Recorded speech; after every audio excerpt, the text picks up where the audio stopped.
Hello, I'm Ryan Ferguson. I'm the curator of film at the Art Gallery of Hamilton, and I wanted to say a special thank you to everyone who watched our April films. I hope you enjoyed them all, and in fact, you made Shiva Baby our best attended film so far in the just over a year we've been running the online film series. So thanks again, and I hope you're excited for our films that we have coming up in May.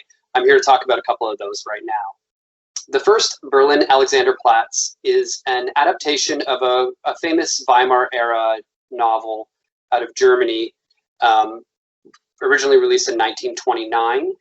It has been adapted a few times over the years, most notably in 1980.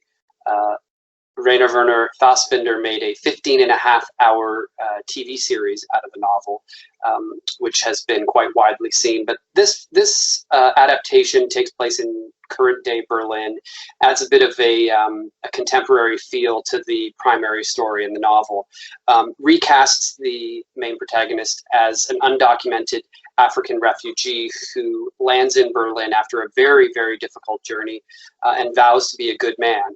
But he soon realizes how difficult it is to be righteous while living undocumented in Germany, without papers, without nationality, and without a work permit. The film is beautifully shot. There's this nice contemporary neon sheen to it. Berlin looks fabulous, and the performances are top-notch. So a really great film that originally premiered at the 2020 Berlin Film Festival. So this is one of the first times you'll be able to see this film in Canada. So very exciting.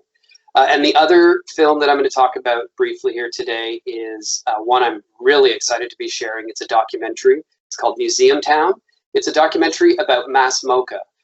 If you're not familiar with Mass MoCA, it is the largest contemporary art museum in the world. And this film takes place over the last 25 years, going even a little bit further back into the history of the town, back to the genesis of the idea of this museum, how it was being brought in as an idea to reinvigorate a town, a factory that had been vacated, and the town was dying around it. It's a really amazing story about how art can have the power to transform a city and the identity of a city. And obviously, in Hamilton, that's quite a relevant story. So I hope everyone enjoys that. And if you wanted to talk about these films, don't forget we have our monthly film club. It takes place the last Wednesday of every month. You can register for that on our website. And we get together with a bunch of filmmakers, very casual, and just discuss this month's films. So I'd like to see you there, and I'll be back in a couple of weeks to talk about our other film for May, about endlessness.